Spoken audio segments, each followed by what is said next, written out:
वो मंत्री तो नरक में जाएंगे ही जाएंगे, साथ ही जो जिन लोगों ने दोहराई है वो भी नरक में जाएंगे।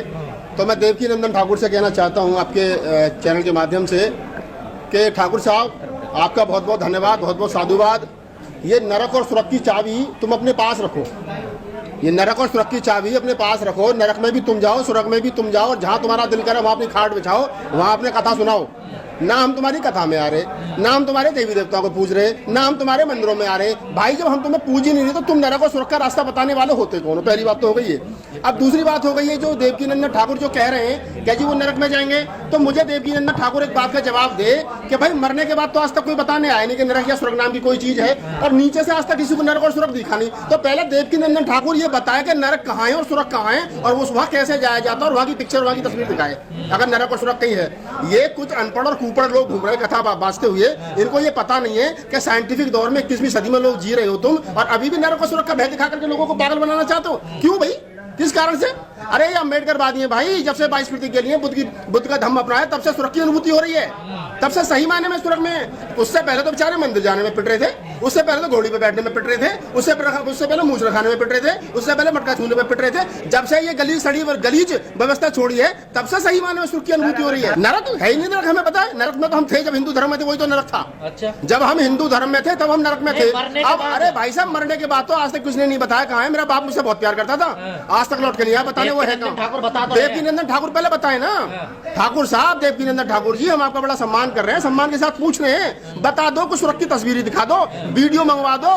कहीं कुछ है वहाँ अप्सराएं मिलती, कहीं बताओ भी कौन सी अप्सरा है, कोई 2-4 अप्सराओं की फोटो मंगवा दो, हमें ही पता चल जाएगा। तो ये नरक और स्वर्ग का जो ये जो चक्कर भी उन्होंने बना रखा है ना, अनपढ़ और कुपड़ लोगों को ये बेवकूफ बना रहे हैं, लेकिन उनको पता नहीं है अम्बेडकरवादी है बेटा। ये बाबा साहब ने जब 1927 में 25 दिसंबर 1927 को मनुस्मृति जलाई थी, बाबा साहब ने उस समय आज से 95 साल पहले जो है नरक और स्वर्ग का दिमाग में जब है निकाल दिया था। अभी 100 साल के बाद हम जाकर नरक में जाओ। अरे नरक भी तुम रखो, स्वर्ग भी तुम रखो, तुम चावल इन दोनों में चाबी लगा के अपने पेट में, हमें कोई मतलब नहीं इसका। जब हम हिंदू धर्म में थे नरक में थे, अब हम बौद्ध धर्म में हम स्वर्ग में है। सीधी सी बात। अगर ब्राह्मणों को दर्द है तो इस बात का थोड़ी नरक और स्वर्ग का डर नहीं है उनको डर सिर्फ इस बात का है कि उनके धंधे पे ताला लग गया। मंदिर जाएंगे, चढ़ावा चढ़ाएंगे, प्रसाद बटेगा। वो एक पूरे भारत में एक तिजोरी अकेली मंदिर की ऐसी है कि जहां पर जो है वो पूरा दान तो सब लोग करते हैं, लेकिन अगर वहां से दान को, उस पैसे को, चंदे को कोई निकालता है तो वो है ब्राह्मण। आप इस षड्यंत्र को समझिए, और जब आप उसकी तिजोरी में चंदा डालना बंद करोगे तो उसका धंधा बंद हो जाएगा। ये धर्म का धंधा है, और उनका धर्म का धंधा जब मंदा हो जाएगा तो उनको दिक्कत होगी। जो सवाल ठाकुर साहब कर रहे हैं, मुझे लग रहा है मुझे ये नकली ब्राह्मण तो नहीं है कहीं, इनकी पहले कुंडली चेक करवाओ देवकी नंदन ठाकुर की, ये वास्तव में ब्राह्मण है या हमारे वाले ही है। कहीं हो सकता है कथा पता पढ़ने लग गए हो, बहुत सारा सिस्टम चल रहा है ना, तो हो सकता है ये भी कथा पढ़ने लग गए हो। इनसे पूछा जाए कि जब भाई कोई आदमी हिंदू है और वो हिंदू धर्म छोड़ करके बौद्ध धर्म अपना रहा है तो किसकी प्रतिज्ञा लेगा, किसकी प्रतिज्ञा लेगा? रामकृष्ण की लेगा। भाई आज तक मैं इनको मानता आ रहा था, अब मैं इनको नहीं मानूंगा, बात खत्म हो गई यार। अब वो मुसलमान था ही नहीं, ईसाई था ही नहीं, तो उन्हें छोड़ेगा क्यों? जब उसने अपनाया नहीं, छोड़ेगा तो उन्हीं को जो उसने अपना रखे थे। जब उसने अल्लाह नहीं अपनाया, जीसस नहीं अपनाया, जब उसने कोई अपनाया ही नहीं था, जब उनका वो ईसाई नहीं था, उसकी जिंदगी में वो थे ही नहीं, तो उन्हें छोड़ेगा क्यों? छोड़ेगा तो जब पकड़े हो।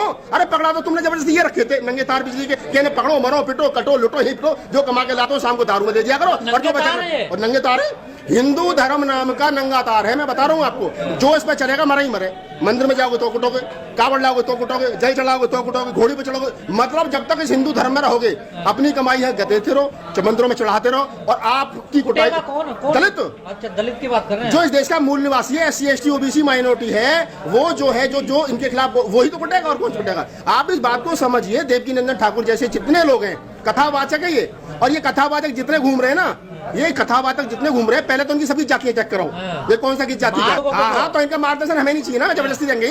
अपना मार्गदर्शन अपने घर रखो, हमें ठेका रखा। अरे हमें नहीं चाहिए। ये बाबा साहब डॉक्टर अम्बेडकर से ज्यादा पढ़े लिखे हैं क्या? बाबा साहब डॉक्टर अम्बेडकर विश्व के सबसे पढ़े लिखे बुद्धिजीवी व्यक्ति, उन्होंने जब 25 दिसंबर 1927 को मनुस्मृति जलाने, एक कथावाचक कह रहा है कि हनुमान जी ने शादी करी सूर्य की बेटी से। हाँ, तो कोई प्रूफ है? कोई कोर्ट का सर्टिफिकेट है? हनुमान जी कहाँ पैदा हुए थे, कौन सी उसकी जाति थी, कहाँ पैदा हुए, उनके पिताजी का नाम क्या था, उनकी मृत्यु कहाँ हुई, उनकी औलाद कौन है, कौन उनका वंशज है, कुछ है? ये सब हवा में चल रहा है। कथावाचक तो आजकल इनकी बाढ़ आ रही है, इधर से सरकार इनकी चली। हमारा संविधान ये कहता है कि हमको वो बात करनी चाहिए जो साइंटिफिक हो, जिससे लोगों के दिमाग में से अंधविश्वास निकले, पाखंड निकले। लेकिन उसके बावजूद भी अगर कुछ लोग ये कह रहे हैं कि इस देश में आप शिवलिंग पर पीपल का पत्ता चिपका दीजिए, आप पास हो जाएंगे, मंगलवार को गाय को क्या नाम है वो लोई खिला दीजिए तो आप पास हो जाएंगे, आपके धंधे में बरकत हो, इन सब के खिलाफ कानूनी कार्रवाई होनी चाहिए। ये देश में अंधविश्वास फैला रहे हैं। हाँ बहन जी अपना बहन जी तो बुद्धिस्ट जी, बहन जी हिंदू कब है? बहन जी हिंदू कब है ये बताओ पहले मुझे। बहन कुमारी मायावती जी हिंदू कब है ये बताओ मुझे। बहन जी बुद्धिस्ट थी, बुद्धिस्ट थे, रहा सवाल अपना ना बुद्ध का रास्ता तो अपन चलने से बनता ना। मान्यवर साहब काशीराम की जयंती हो, मान्यवर साहब काशीराम का परिनिर्वाण हो, 14 अप्रैल का प्रोग्राम हो, 6 दिसंबर का प्रोग्राम हो, और किसी महापुरुष की जयंती हो, बहन जी हमेशा वहां 10 भिक्षु बुला करके हमेशा संस्कार कराती है। कभी आपने ब्राह्मण देखा? कभी आपने कोई देखा? कभी आपने हवन कुंड देखा? कभी आपने कुछ देखा? नहीं देखा। क्यों? क्योंकि बहन जी हमेशा बुद्धिज्म को फॉलो करती हैं, और यही कारण है कि बहन कुमारी मायावती जी बुद्धिस्ट थी, बुद्धिस्ट है और बुद्धिस्ट है। दीक्षा कब लेंगे वो? अरे दीक्षा लेना जरूरी थोड़ी है। बहन जी ने 22 प्रतिज्ञा अपना रखी है, वो 22 वर्ष बुद्धिस्ट थे, उनके पिताजी बुद्धिस्ट थे, उनके पिताजी का दाह, बताइए मुझे, उनके पिताजी का उनकी माताजी का दाह संस्कार बौद्ध रीति रिवाज से हुआ या नहीं हुआ? हुआ ना। जब बहन जी की मम्मी और पापा का दाह संस्कार अंतिम क्रिया जो थी वो बौद्ध धर्म के अनुसार हुई, तो इसका मतलब बहन जी 22 वर्ष बुद्धिस्ट है, उनको बौद्ध धर्म अपनाने की जरूरत नहीं है। बहन जी के सारे संस्कार बौद्ध धर्म से होते हैं। अभी कौन से अनपढ़ खूब लोग घूम रहे हैं कि बहन जी का बौद्ध धर्म अपनाएंगे? अरे भाई बहन जी तो ऑलरेडी बुद्धिस्ट है, 22 वर्ष बुद्धिस्ट है, तो ये कौन सा सवाल है बहन जी बौद्ध धर्म कब अपनाएंगे? ये तो सवाल ही नहीं बनता। बिल्कुल सहमत नहीं है वो। देव की नंदन नरक और स्वर्ग दोनों में ताला लगाकर दरिया में फेंक दो, खुद भी कूद जा। हमने ठेका नहीं लगा देव की नंदन ठाकुर का। हम बौद्ध धर्म अपना करके बाबा साहब की 22 प्रतिज्ञा अपना करके अब हमें ये लग रहा है कि हम स्वर्ग में है, पहले हम नरक में थे। हम स्वर्ग में